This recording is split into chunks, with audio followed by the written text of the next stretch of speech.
El rei Robert Bruce estava assegut, derrotat, tremolant en una cova freda i humida de les terres altes d'Escòcia. Havia perdut batalla rere batalla, el seu exèrcit estava dispers i el seu regne en ruïnes. Tota esperança semblava haver-lo abandonat, el seu esperit tan pesat com les antigues pedres que l'envoltaven. De què serveix? Va murmurar, la seva veu buida.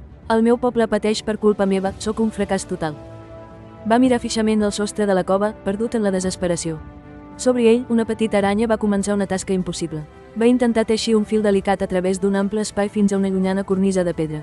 El rei va observar la seva pròpia misèria oblidada momentàniament. El fil es va trencar. La petita aranya va caure, però ràpidament, sense dubtar-ho, va tornar a pujar. Ho va intentar una i altra vegada, intentant el mateix balanceig arriscat.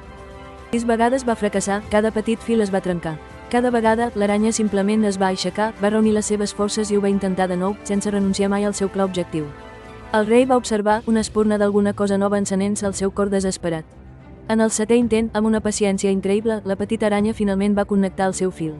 Havia tingut èxit, el seu fràgil pont estava ara complet. Un pensament poderós i tronador va colpejar el rei, si una aranya minúscula i fràgil pot intentar-ho tantes vegades, superant el fracàs, jo també puc. Va sentir una nova força, una brasa ardent de determinació, encendre's dins seu. El rei Robert es va aixecar, el seu cor ple de coratge fresc i inquebrantable. Va reunir els seus lleials seguidors, va lluitar valenta i, finalment, amb pura persistència, va recuperar el seu estimat regne, demostrant que fins i tot un rei pot aprendre de la criatura més petita.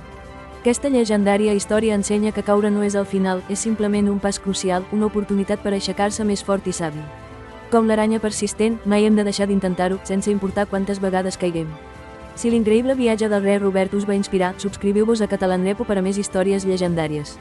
Doneu m'agrada si aplicareu aquesta poderosa lliçó avui i comenteu quina altra història famosa hauríem de compartir a continuació.